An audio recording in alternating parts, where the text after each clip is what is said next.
기뻐함으로 하나님과 동행하라. 저는 이 말씀을 준비하면서 이런 생각을 해봤습니다.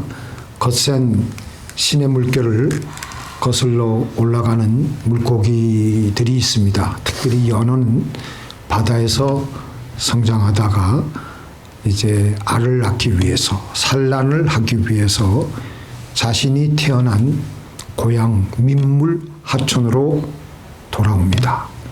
이를 회귀 본능이라고 하는데요. 연어가 올라갈 때 물살을 거슬러 올라가야 됩니다. 왜 물살을 거슬러 올라가느냐? 물론 자기 고향이니까 돌아가지만 자기가 낳을 알을 그 알들이 그곳에 가면은 물이 맑고 그리고 산소가 풍부하고 새로운 조그만 물고기들이 나올 때 그 물고기들을 잡아먹을 만한 다른 물고기들이 없기 때문에 상류까지 올라가서 알을 낳고 자기 새끼가 거기서 자라게 하려는 것입니다. 거기서 우리가 한 가지 영적으로 깨달을 것은요. 물결을 거슬러 도도히 올라가는 것은 생명이 있기 때문입니다. 물결을 거슬러서 올라가는 것. 그저 물결이 내려오는 대로 떠밀려 살아가는 것은 죽어 있기에 떠밀려 가게 되는 것입니다. 그러나 물결을 도도히 거슬러 올라가는 것은 살아있기에 도도히 거슬러 올라가는 것입니다. 우리가 살아가고 있는 이 세상의 삶은 마귀가 공중 권세 잡은 세상이므로 우리에게 마귀가 흘려보내는 생각들이 있습니다. 거친 물결을 흘려보내는데 우리는 힘든 세상을 살아갈 수밖에 없습니다. 우리는 생각하기를 나보다 더 나은 환경적인 조건을 갖추고 있는 친구들은 더 행복하게 살아가겠거니 생각하지만 그렇지 않습니다. 저마다 다 힘들게 살아가고 있는 것입니다. 이런 속에서 우리가 제대로 이 세상을 살아가려면 우리는 물고기가 시냇물을 거꾸로 거슬러 올라가는 것과 같은 생명력을 가지고 있어야 우리는 마귀가 흘려보내주는 생각을 거슬러서 우리는 도도히 올라갈 수가 있습니다. 이 세상에서 우리에게 생명의 힘을 주실 수 있는 분은 하나님이십니다. 느헤미야 8장 10절에 여호와를 기뻐하는 것이 너희의 힘이니라고 했습니다. 하나님만이 우리의 생명의 원천이시고 힘의 원천입니다. 우리가 하나님을 떠나서는요, 우리 영혼의 생명의 힘이 없으므로 우리는 현실의 물결을 거슬러 올라갈 수가 없으며 세상의 물결대로 떠밀려서 살아갈 수밖에 없습니다. 빌립보서 4장 4절에 보니까 제가 오늘 안 적었네요. 주 안에서 항상 기뻐하라. 내가 다시 말하노니 기뻐하라. 오늘 본문과 좀 많은 비슷한 점이 있습니다. 주 안에서 항상 기뻐하라. 내가 다시 말하노니 기뻐하라. 이 빌립보서를 기록했을 때의 사도 바울의 그 당시 처한 상황을 보면요, 로마의 어느 그 지하 감옥에 수감이 되어 있는데 어두컴컴하고 비위생적이고 어둡고 습기가 많은 아주 그런 비참한 환경이었습니다. 쇠사슬에 묶여 있었고 로마 군인들에게 감시를 당하며 음식과 물은 충분하지 않았고요. 다른 죄수들과 함께 비좁은 공간에서 배고픔과 추위 속에서 아주 힘들게 있었습니다.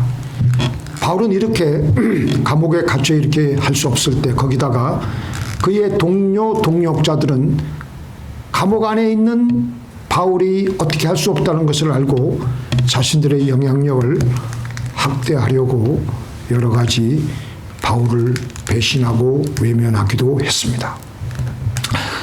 만약에 내가 바울이라면 그런 상황 속에서 바울에게 떠밀려오는 생각들이 무엇이었겠습니까?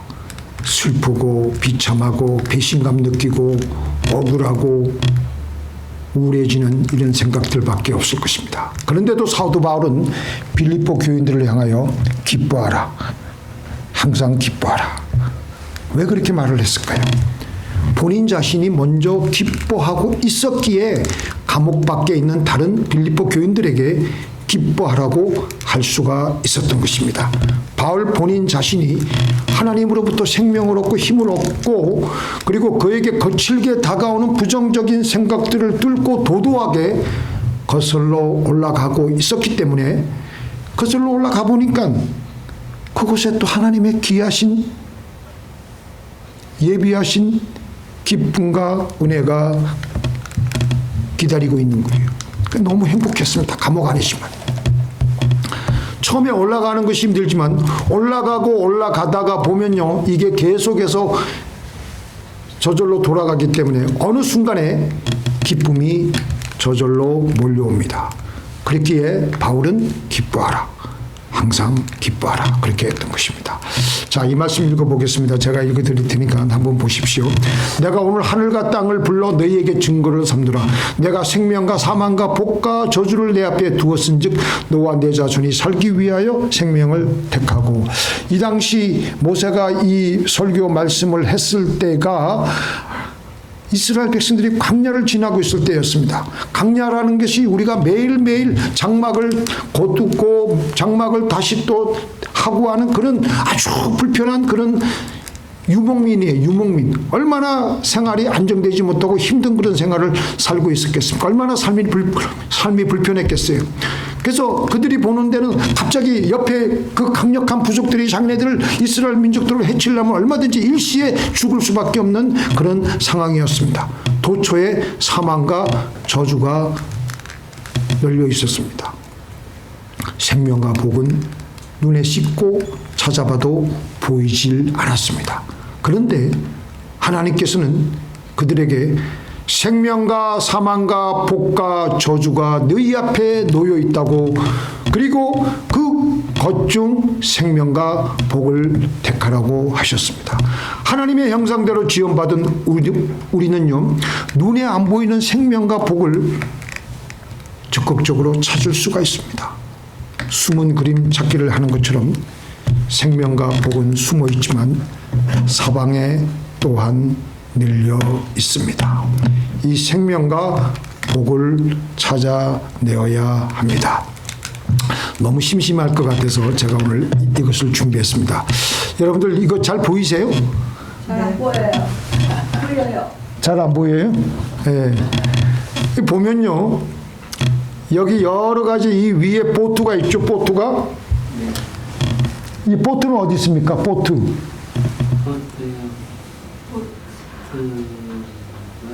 아까 제가 찾았는데. 가슴 그거 찾으면 저기 안 보이는데. 네, 좋습니다. 감사합니다. 보트가 아까 제가 찾았는데 자중한 여기 레비트는 토끼는 여기 있어요. 여기. 그리고 내일은 어디 있느냐? 내일은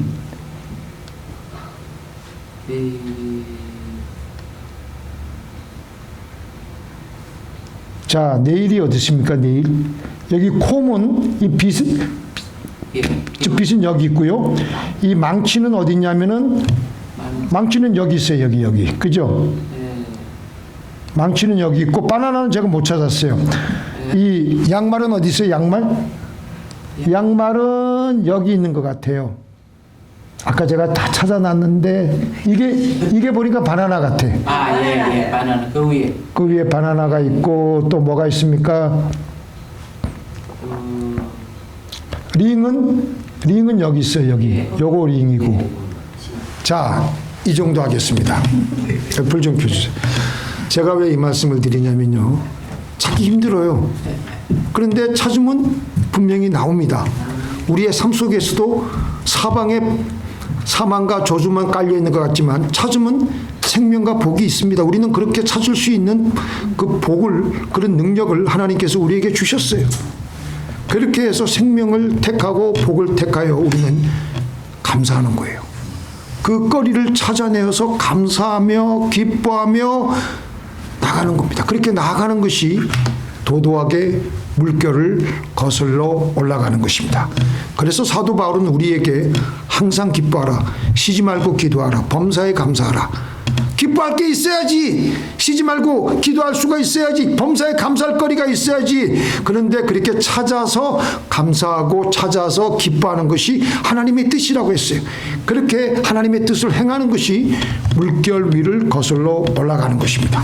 또 밀려오는 생각들은요, 어떤 생각들이에요? 다 우울한 것들이에요.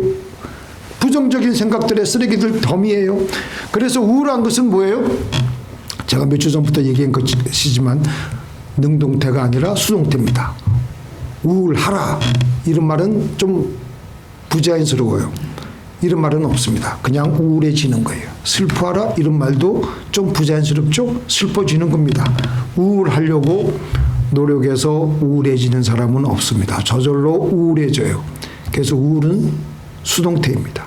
가만히 있어도 우울해져요. 그죠? 비가 오는 날 가만히 멍 때리고 있으면 우울해지는 거예요. 그러니까 우울은 수동태입니다. 가만히 있다가 당하는 거예요. 자기도 모르는 사이에 자기 마음을 마귀에게 도둑맞는 겁니다. 우울은 그냥 가만히 있을 때 우울해지고 불안해지고 두려워지고 불행해지고 그걸 느끼는 겁니다. 수동적으로 느끼는 거예요. 마귀에게 마구마구 내 마음을 도둑맞는 거예요. 가만히 있으면. 그런데 기뻐하는 건 뭐예요? 기뻐할 거리를 이렇게 찾아내가지고 물결을 거슬러 올라가는 것이고, 그래서 기쁨은 능동태라고 할 수가 있습니다. 바울은 그래서 빌립보 교인들에게 기뻐하라, 주 안에서 기뻐하라, 항상 기뻐하라. 기쁨은 그래서 능동태입니다. 그건 내가 해야 되는 거예요. 내가 능동적으로 해야 되는 겁니다. 생명이 붙어 있는 한 내가 기뻐하려고 해야 되는 거예요. 기뻐하라. 그냥 기뻐지라. 그게 아닙니다. 기뻐지라는 그 말이 좀 안 되잖아요. 가만히 있었더니 어느 날 갑자기 기뻐졌다. 그건 아마 좀 정신이 좀 뭐 또라이가 됐든지 무슨 제정신이 아닐 겁니다. 그렇게 기뻐지는 법은 없어요. 기뻐하는 거예요. 그래서 성경은 우리에게 기뻐하라 라고 명령하시는 거예요. 항상 기뻐하라. 어떻게 항상 기쁠 수가 있냐. 이런 생각을 하는데 그 생각 자체가 잘못된 것입니다. 질문 자체가 잘못된 것입니다. 그렇게 질문하게 되는 것은 기쁨도 우울한 것처럼 그냥 수동적으로 떠밀려 내려오는 거라고 생각하기 때문에 그런 거예요. 힘든 상황도 있는데 어떻게 기뻐할 수가 있느냐. 기쁨을 수동태로 이해하면요, 세상 사고방식으로 생각할 때는요, 항상 기뻐라는 말을 이해를 못해요. 그런데 기뻐하는 것은 내가 능동적으로 하는 것이에요. 하나님 말씀이에요. 내가 하면 되는 것이고, 내가 하면 기뻐지는 것이고, 내가 하면 기쁨을 우리가 쟁취하는 것이고, 아멘. 행복해지는 거예요. 내가 하면 되는 것이고 항상 할 수 있는 것입니다. 하나님은 그래서 우리가 울 수밖에 없는 상황에서도, 억울할 수밖에 없는 상황에서도 기뻐하라고 하셨습니다. 기뻐하는 것이 좋으니까 기뻐함을 해봐라. 권면한 것이 아니에요. 명령하셨습니다. 이것이 예수 그리스도 안에 있는 내 뜻이다. 그렇게 해서 뭐라고요? 성령을 소멸하지 말라고 하셨습니다. 항상 슬퍼하고 항상 감사하지 않고 불평하면요, 내 안에 있는 성령님이 소멸되어 가기 시작하면서 성령이 떠나갑니다. 우리를 소리 없이 소멸되어 가요. 그런데 우리가 항상 기뻐하고 쉬지 않고 기도하고 범사에 감사하고 계속 우리 안에 계신 성령님은 그렇게 함으로써 우리 안에 계신 성령님은 계속 더 거하시게 되고 성령은 소멸되지 않고 우리를 더욱더 활발하게 우리를 인도하시니까 우리는 마침내 하나님과 동행하는 거예요. 누가 그랬습니까? 성경에 요셉이 그랬어요. 요셉은 하루아침에 아버지 야곱의 사랑을 독차지하면서 있다가 갑자기 형들로부터 시기 질투를 받아가지고 애굽으로 종으로 팔려왔습니다. 종살이를 하고 있을 때 억울해 할 수밖에 없는 상황에서, 우울해질 수밖에 없는 상황에서 요셉이 기뻐하며 하루하루를 아주 그냥 적극적으로 하니까 포티발이 가만히 보니까 얘는 지금 종으로 온 애가 남들보다 수동적으로 끌려가지 않고 기뻐하고 감사하고 일을 능동적으로 하니까 보디발이 요셉에게 가정 총무의 일을, 가정의 모든 일을 다 맡겼어요. 또 옥살이를 할 때는 또 어땠습니까? 요셉은 또 옥에 갇혔어도 더 억울할 텐데 여전히 기뻐하고 할렐루야를 부르고 내가 매일 기쁘게 순례 얘기를 행하면 하면서 기뻐하니까 옥의 간수가 또 옥의 여러 가지 집안 일을 다 맡겼어요. 하루는 같은 감방에서 있던 다른 술 가는 장과 떡 가는 장이 얼굴에 아침에 일어나서 보니까 그냥 근심빛이 가득한 거예요. 그냥 사람 얼굴 보면 알잖아요. 근데 그것을 그냥 지나치지 않고 왜 그러느냐고. 사람이요, 만약에 요셉이 기뻐하지 않고 우울해 있었다라면은 남 쳐다보지 않습니다. 자기가 괴롭고 자기가 우울하면요, 다른 사람들 신경 쓸 여가가 없어요. 자기 돌볼 그 틈도 없기 때문에. 그런데 요셉이 얼마나 남을 신경 쓰고 남의 그 아픈 그 근심거리를 그냥 넘어가지 않으려고 했어요. 그러니까 왜 그러냐, 나한테 말해봐라. 꿈 해몽은 하나님께 있지 않냐 그러면서 그들의 꿈을 다 해몽해 줬어요.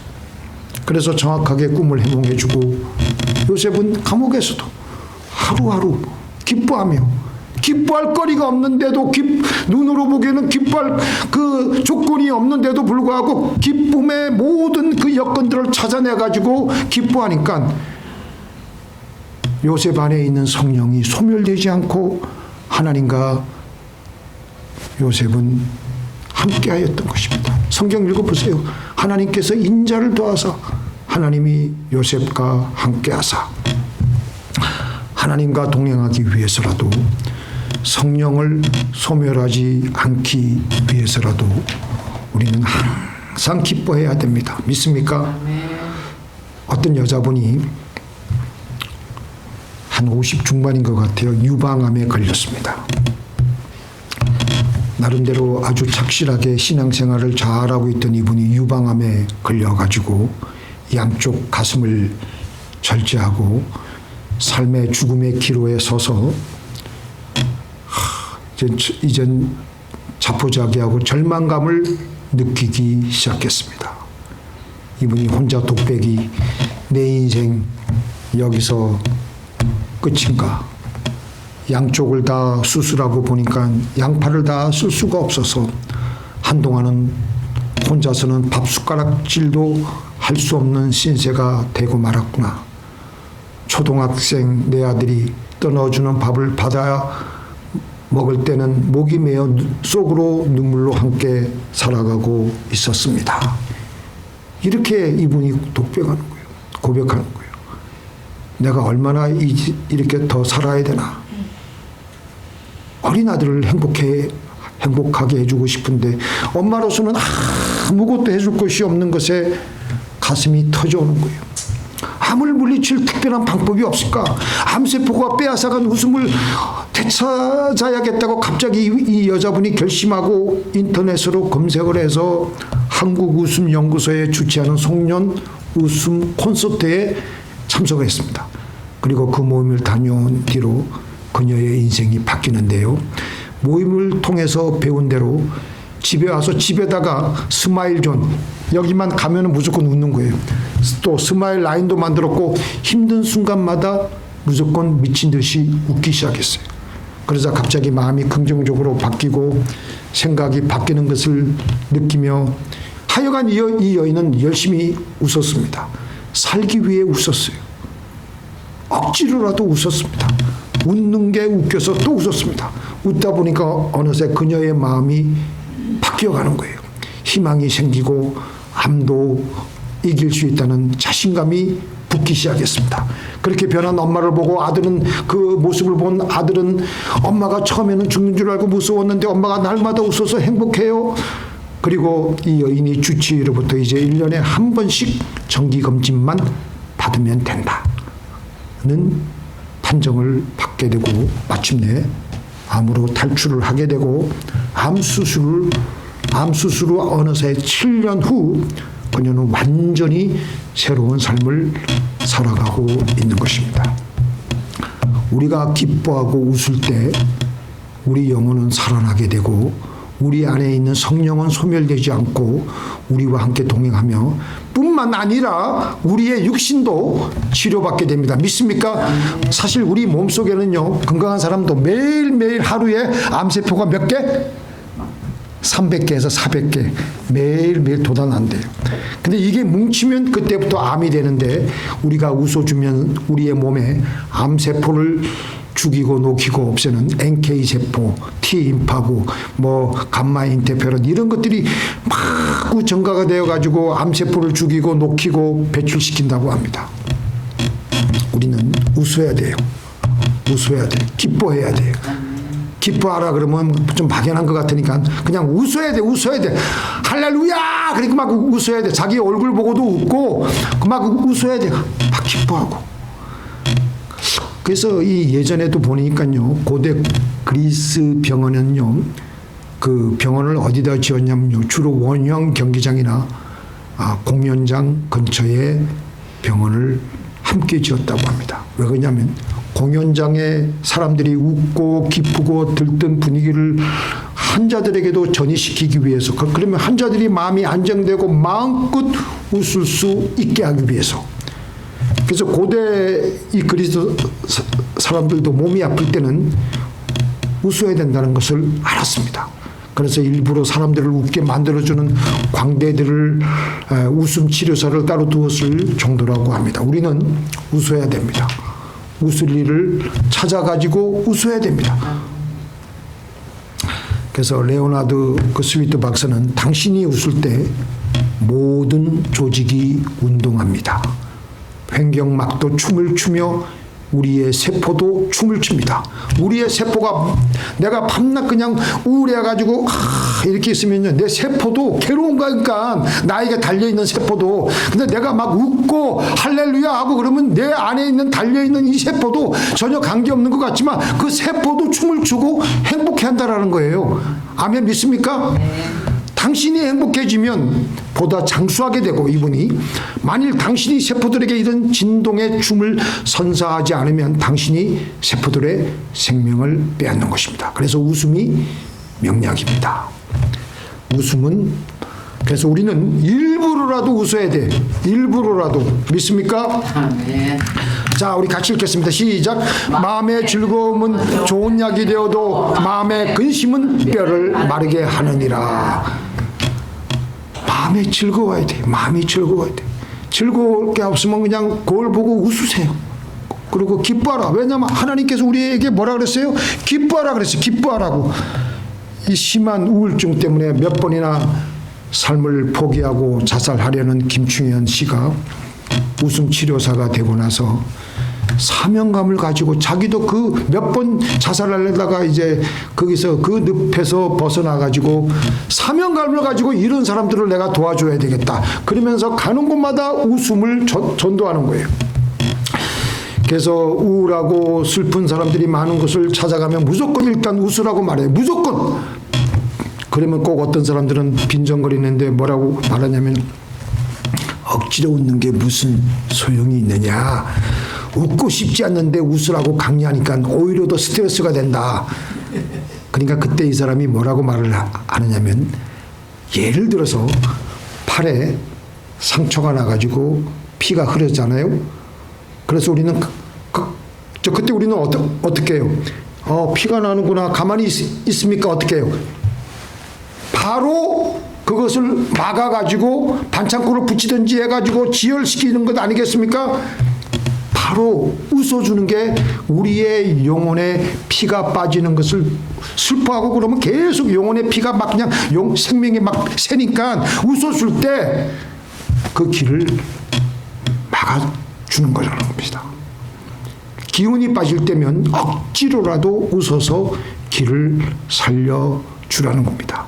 행복해서 웃는 것이 아니라 웃기 때문에 행복하다. 행복해서 기쁜 것이 아니고 기뻐하기 때문에 행복하다라고 그런 말합니다. 우리 성경에 나오는 다윗이 사울에게 쫓겨 엔게디 광야의 동굴에 숨어 있을 때 다윗은 하나님 생각하며 기뻐하기로 작정했습니다. 자, 우리 위에 같이 읽겠습니다. 시작. 하나님이여 내 마음이 확정되었고 내 마음이 확정되었사오니 내가 노래하고 내가 찬송하리로다. 바로 이거예요.